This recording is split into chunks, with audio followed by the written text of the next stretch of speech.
What's up, guys, and welcome back to my YouTube channel. Today we are talking all about how to become debt free. If you're interested in that, please stick around to the end of the video so you can get the steps that I personally took to become debt free. If you are new here, welcome, hello, I'm so glad to have you. Be sure to subscribe before you go. We would love to have you.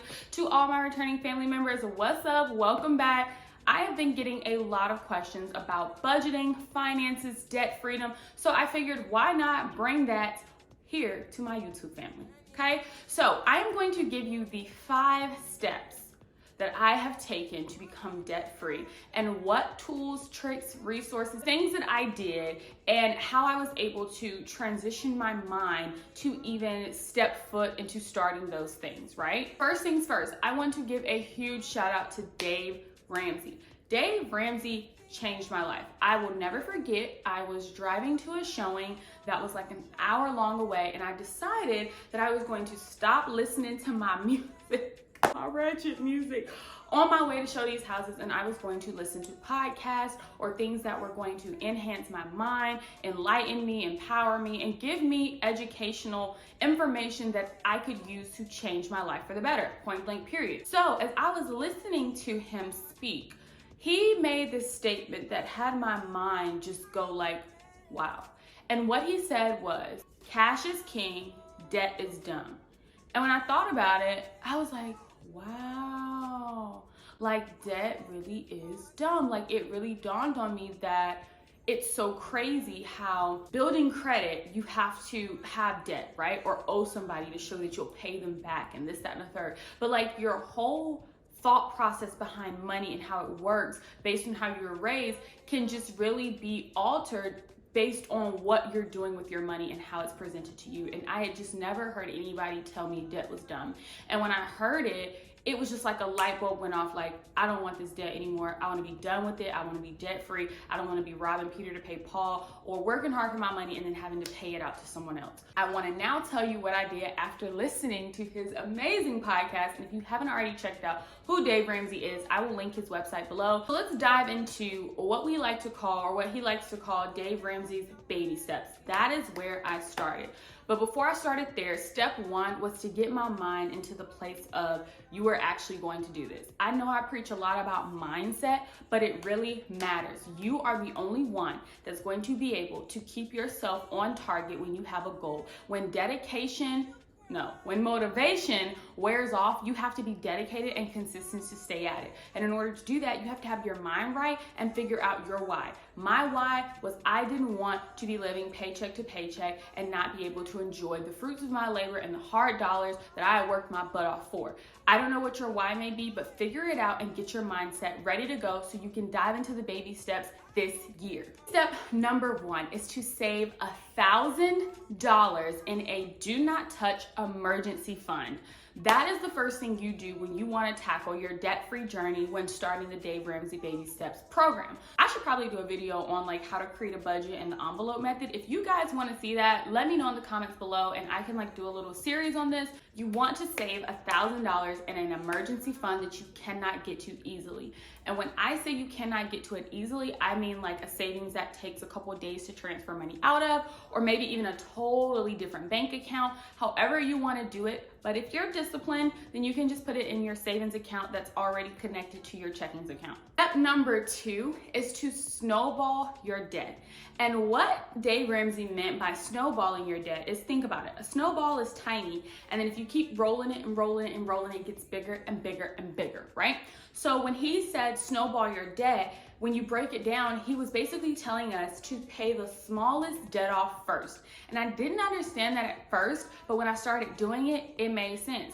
Because as you start doing anything, debt freedom or not, when you check off tasks and accomplishments and things that you've done, you feel so excited, so amped up, so proud, so motivated, so ready to kill it because of what you just accomplished. So as you're paying off your little debt and you keep rolling into the bigger and bigger amounts of the debt you owe, you're still gonna feel so excited because you're still gonna be getting stuff done and you're just biting it off into smaller pieces that are more manageable, okay? So I had roughly, I think somewhere between $60,000 to $70,000 worth of debt that included credit cards, that included a lot more credit cards, and that included a lot more credit cards. And then I had a car, and yeah, it was a little rough out here for you, girl. I had no student loans, but I did have a lot of debt. Once you have snowballed your debt and you've paid off the smallest debt, starting with whether it's a credit card debt, a Best Buy bill account, maybe you got a laptop or an iPhone, I want you to know that debt is stuff that you take with you if you move. So your rent is not debt. Your utility bills is not debt. If you're a homeowner,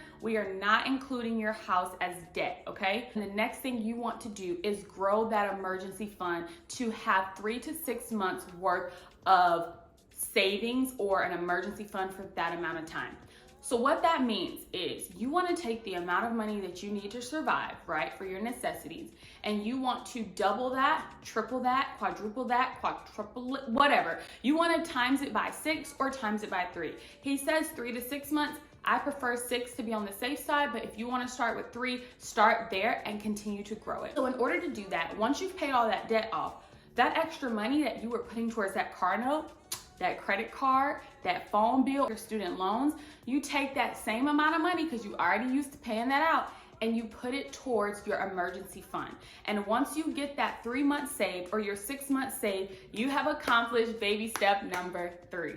I am currently in this step. I am in step 4, 5, and 6 all together because they're continuous. So step number 4 is to save 15% of your household income for retirement. So if you have a partner, a spouse, whatever, combine your income and save 15% for your retirement, okay? Then step number 5, if you already have children or you're planning to have children, and maybe you don't want any children, whatever your status is, the 5th step though is for you to save for your child's future education. So that is really exciting because as y'all know, we have a baby girl named Nova and we have been saving for her as well. So as she gets older, we have like a set amount we want her to have when she turns 18. And if she decides to go to college, we can give it to her in lump sums to cover her schooling and room and board and all that.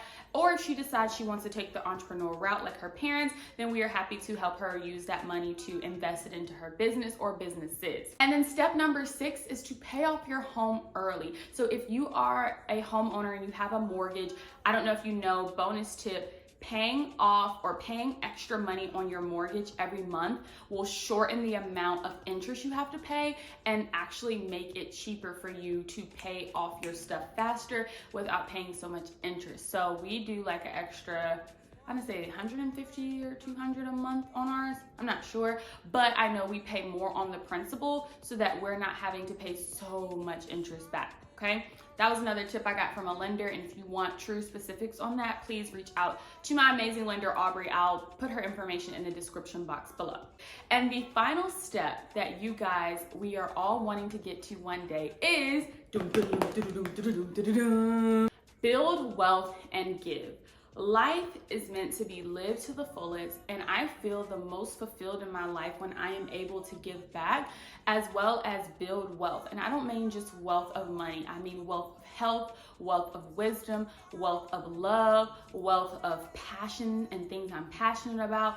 And I mean, it's just all this mindset of, again, the better you do, the better you feel, the better you feel, the better you do. And so once you have made it through those baby steps and you've done what you needed to do to take care of your household first, you want to continue to build that wealth and give to others, inspire others, educate others, empower others, enlighten others, enhance others so that they can do the same thing and enjoy. I remember one time too, I would follow everything Dave Ramsey did, and he posted something that said, you have to live like no one else so that you can later live like no one else. And that means right now you may have to be in the nitty gritty and eating ramen noodles and not getting your hair or your nails done or not getting the next video game or not going to the party so you can save budget and get these baby steps out of the way so you can later live like no one else. And when they ask you, how are you able to do this? It's because you already put the sacrifice in early. You were already ahead of the game on it for you and your family and your household. And that is just so exciting. So if you have any other questions about the Dave Ramsey baby steps, do not hesitate to let me know. And I'm definitely thinking about making this a little mini series. So let me know in the comments what more you would like me to elaborate on, whether it's how to create a budget, the envelope method, whatever you can think of, building credit, finances. I am here again to be a resource. Last but not least, if you are not already following at Maeghan Jones on Instagram. Be sure to do that. I get a lot of my content ideas from there. I will see you next week for another video. Thank you so much for tuning in. Don't forget to like, comment, subscribe, hit the bell so you never miss a video, and I'll see you next time. Bye.